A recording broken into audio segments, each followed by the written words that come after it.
to share something with you. That might put me in a very negative light, yeah. Relationships are not my forte. See if someone grabbed up my wife or something, completely different ballgame. I'll walk away from here, and this has been like a therapy session.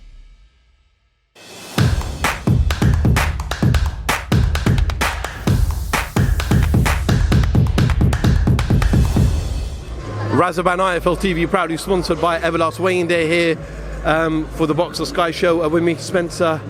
Oliver, Spencer, how are we doing? You nearly forgot then. Yeah, I'm good, mate. I'm really good. You, Raz?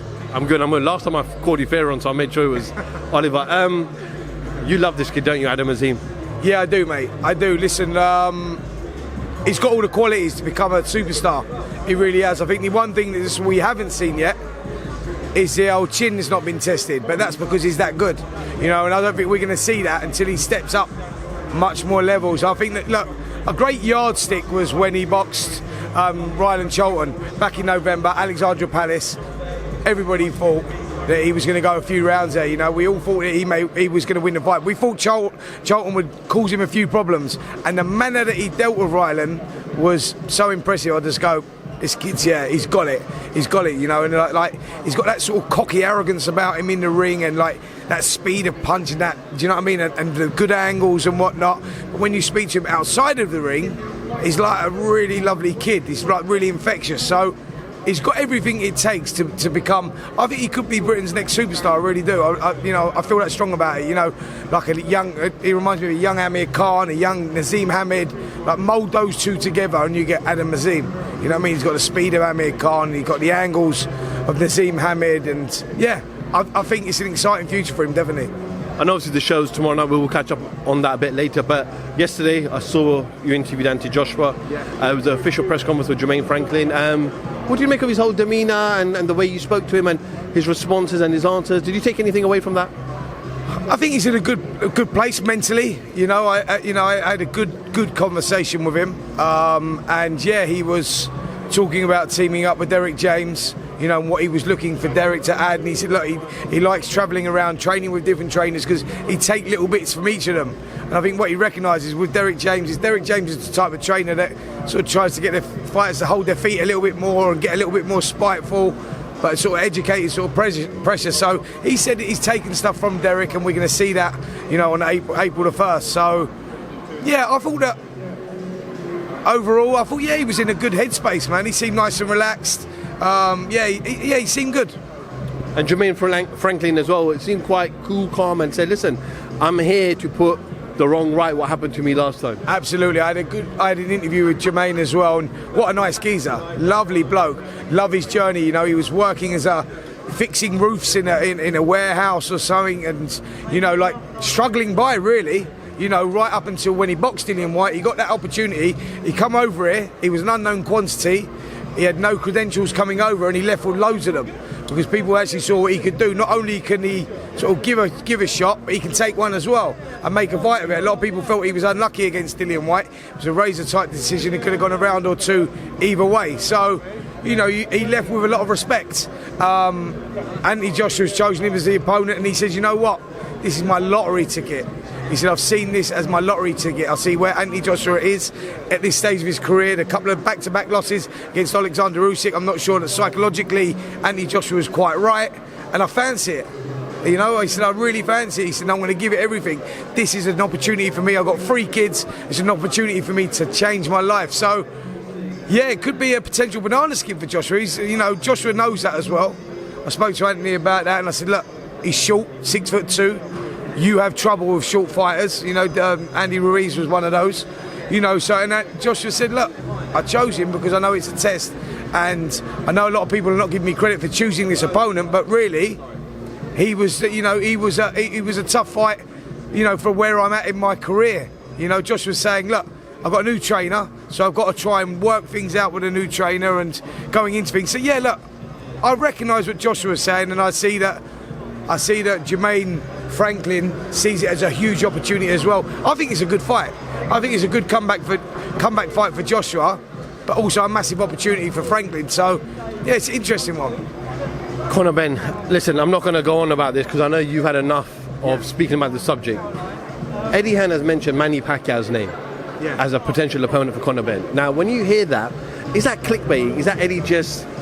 Is that? I'm not saying Eddie's trying to get clout on Ben's name, because Ben is a big name, but the reality is Ben hasn't even fought the best in Britain. No. So why are we talking about a fighter who's retired, and surely he's not going to come back for boxing money? Listen, is he talking about Manny Pacquiao? Because where we're currently standing with Conor Benn is a situation of he relinquished his British title, his British licence. He's failed 2 tests that have still been unanswered. I know he said that they're in the middle of legal proceedings with that, so we'll have to see what comes out of that. But where we stand with it is he currently doesn't hold a licence. I know Eddie's been talking about Manny Pacquiao. Conor Sphinx mentioned it a couple of times as well. Is it one of those ones? Is it an exhibition? Do we see that in Abu Dhabi as an exhibition? Or Why do we want to see an exhibition with Conor Benn? no, we don't. I'm just saying, I'm trying to work it out myself.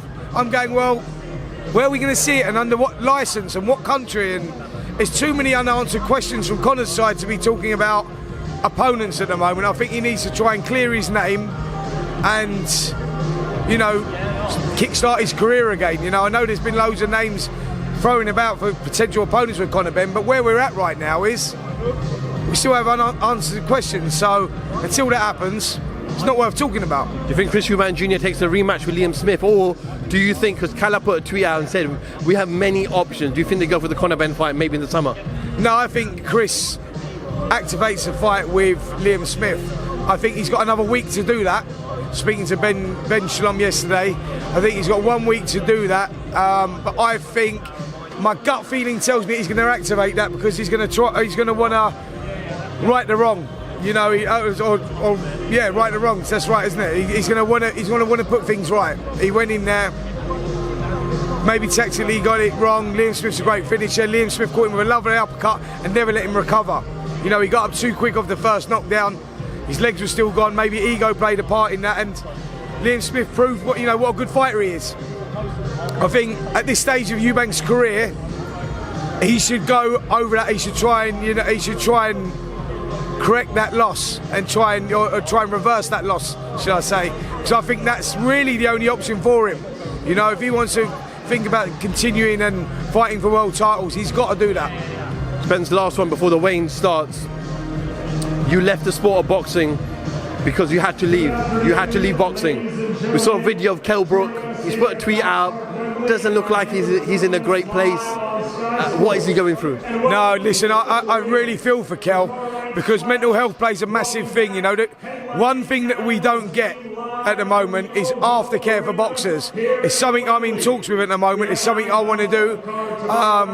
Me and Johnny Nelson have got some great ideas, and like fighters don't get any aftercare, and I think that's where Kell's struggling. I know a lot of people are going, well, he's got a load of money in the bank, this, that. It's not about that. You know, when a recent interview I saw with Kell, he said, I feel like I've died inside, and I understand that because I went through that, and he's going through some dark times, and what happened to him in his own home was bullshit. He's a retired fighter, and it's a shame. You know, I don't condone it, but I feel sorry for him. He needs to reevaluate his friends around him because they're clearly not friends. But I feel sorry for Kell and where he is right now, you know, and what he's going through because he's struggling. He's an ex-fighter that's struggling and he's trying to find direction in life. It's a real sad time, man, and I understand what he's going through. You know, I feel his pain. He's talked about and he said he may want to come back to boxing, but is that the answer? No, I think that he just can't. I spoke to Kell about this a few months ago, and he was like, Spence, I don't know what to do with myself. You know, I'm lost. He's got it because he doesn't have to get up in the morning, and he doesn't have to go. You know, he doesn't need the hustle.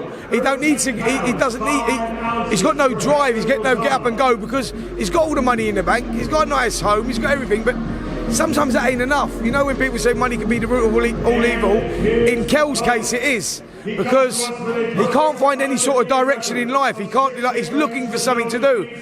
Boxing's all he knows, and that's why he's talking about boxing again. Now, obviously, because of what's happened, you know, yeah, it's sad. Spence, weighing started, so yeah, we'll... My fight has just been called up. I'm sorry.